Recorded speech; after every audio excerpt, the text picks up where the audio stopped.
Goitre, അതായത് thyroid സംബന്ധമായിട്ടുള്ള മുഴകളും മറ്റ് അസുഖങ്ങളും ഉണ്ടാക്കാൻ കെൽപ്പുള്ള കുറച്ച് സബ്സ്റ്റൻസസ് ഈ പച്ചക്കറികളിലുണ്ട്. അയഡിൻ ഡെഫിഷ്യൻസി ഉണ്ടാകാതിരിക്കാൻ ഒന്ന് നമ്മുടെ ഡയറ്റിൽ ഇപ്പൊ കോമൺ ആയിട്ട് കുറച്ച് നാളായിട്ട് നമ്മൾ ഒ പിയിൽ കേൾക്കുന്നൊരു ഡൗട്ടാണ് ആളുകളുടെ.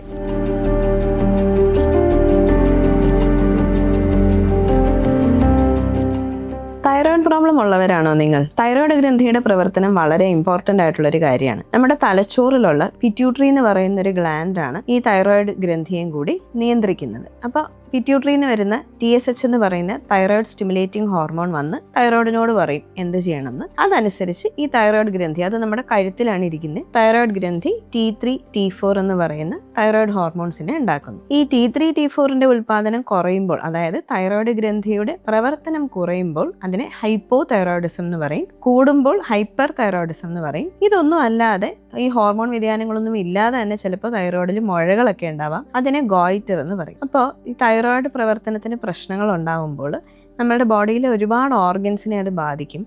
പ്രത്യേകിച്ചും വന്ധ്യത ഉണ്ടാക്കാവുന്ന ഒരു അസുഖം കൂടിയാണ് ഈ തൈറോയ്ഡ്. അത് ഹൈപ്പോ ആയാലും ഹൈപ്പർ ആയാലും ഒക്കെ അത് വന്ധ്യതയ്ക്ക് ഒരു കാരണമാകാം. പ്രഗ്നൻസിയിലും തൈറോയ്ഡ് ഡിസീസസ് ഉണ്ടെന്നുണ്ടെങ്കിൽ അത് കുറച്ച് കോംപ്ലിക്കേഷൻസ് ഉണ്ടാക്കാൻ പറ്റും. അപ്പോൾ ഇപ്പോൾ കോമൺ ആയിട്ട് കുറച്ച് നാളായിട്ട് നമ്മൾ ഒ പിയിൽ കേൾക്കുന്നൊരു ഡൗട്ടാണ് ആളുകളുടെ, ഈ ക്യാബേജും കോളിഫ്ലവറും ഒക്കെ കഴിക്കാമോ ഡോക്ടർ എന്ന് ചോദിക്കുന്ന ഒരുപാട് തൈറോയ്ഡ് രോഗികളുണ്ട്. അപ്പോൾ അതിനെക്കുറിച്ച് ഉള്ള ഡീറ്റെയിൽസ് എന്താണ്, ശരിക്കും ഇതിൽ എന്തെങ്കിലും കഴമ്പുണ്ടോ എന്ന് ചോദിച്ചാൽ, ക്യാബേജ്, കോളിഫ്ലവർ, ബ്രോക്കോളി, കെയിൽ എന്നൊക്കെ പറയുന്നത് ബേസിക്കലി ഒരു സസ്യത്തിൽ നിന്ന് ഉത്ഭവിച്ച കുറേ പച്ചക്കറികളാണ്. ഇവരുടെ എല്ലാം ഒരു കോമൺ ഫാക്ടർ എന്താന്ന് പറഞ്ഞാൽ ഇവരുടെ ഉള്ളിൽ ഗോയിട്രോജൻസ് എന്ന് പറയുന്ന ഒരു സബ്സ്റ്റൻസ് അടങ്ങിയിട്ടുണ്ട്. അതായത് പേര് പറയുന്ന പോലെ തന്നെ ഗോയിറ്റർ, അതായത് തൈറോയ്ഡ് സംബന്ധമായിട്ടുള്ള മുഴകളും മറ്റ് അസുഖങ്ങളും ഉണ്ടാക്കാൻ കെൽപ്പുള്ള കുറച്ച് സബ്സ്റ്റൻസസ് ഈ പച്ചക്കറികളിലുണ്ട്. അതുകൊണ്ട് ഈ ഒരു സെന്റൻസിനെ ബേസ് ചെയ്താണ് പൊതുവെ നമ്മുടെ വീട്ടുകാരും നാട്ടുകാരും ഒക്കെ തൈറോയ്ഡ് അസുഖമുള്ളവർ ക്യാബേജും കോളിഫ്ലവറും തിന്നാൻ പാടില്ല എന്ന് പറയുന്നത്.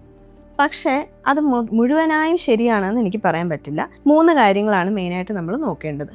ഒന്ന്, കുക്കിംഗ് ഏത് വിധത്തിൽ ചെയ്താലും, അത് സ്റ്റീമിങ് ആയാലും, അതായത് ആവി കയറ്റുക, ബോയിൽ ചെയ്യുക, റോസ്റ്റ് ചെയ്യുക, അങ്ങനെ എന്ത് ചെയ്താലും 50 തൊട്ട് 90% വരെ ഈ ഗോയിട്രോജൻസ് നശിച്ചു പോകും. അപ്പോൾ ഈ പറഞ്ഞ ക്യാബേജ് ആയാലും കോളിഫ്ലവർ ആയാലും ഒക്കെ നമ്മൾ കുക്ക് ചെയ്താണ് സാധാരണ നമ്മുടെ നാട്ടിലൊക്കെ തോരനായിട്ടോ അല്ലെങ്കിൽ നോർത്ത് ഇന്ത്യൻ സ്റ്റൈലിലോ ഒക്കെയാണ് നമ്മൾ ഗോപിയൊക്കെ കഴിക്കുക.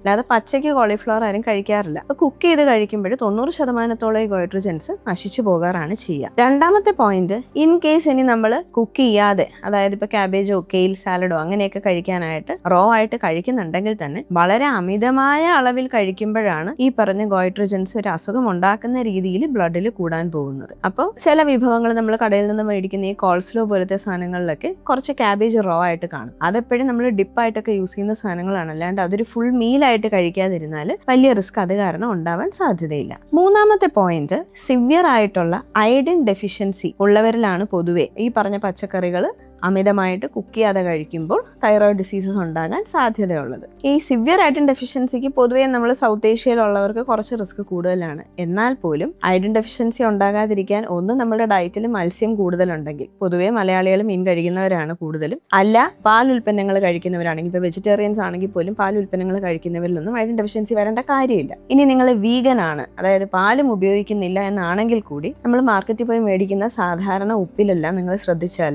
അയഡൈസ്ഡ് സോൾട്ട് ആണ് നമുക്ക് കടയിൽ നിന്ന് കിട്ടുന്നത്. അതായത് അയഡിൻ ഫോർട്ടിഫൈ ചെയ്ത ഉപ്പ് തന്നെയാണ് നമ്മൾ എല്ലാ കറികളിലും എല്ലാ ഫുഡിലും ഇടുന്നത്. ഇത് വർഷങ്ങളായി തന്നെ നടന്നുകൊണ്ടിരിക്കുന്ന ഒരു കാര്യമാണ്. അതുകൊണ്ട് സിവിയർ അയഡിൻ ഡെഫിഷ്യൻസി നമ്മുടെ പോപ്പുലേഷനിൽ വരാനുള്ള സാധ്യത കുറവാണ്. ഈ എല്ലാ കാരണങ്ങൾ കൊണ്ടും നിങ്ങൾക്ക് ക്യാബേജും കോളിഫ്ലവറും ബ്രോക്കോളിയും കഴിക്കാൻ ഇഷ്ടമാണെങ്കിൽ തൈറോയ്ഡ് ഡിസീസ് അതിനൊരു തടസ്സമല്ല, നിങ്ങൾക്ക് കഴിക്കാവുന്നതാണ്.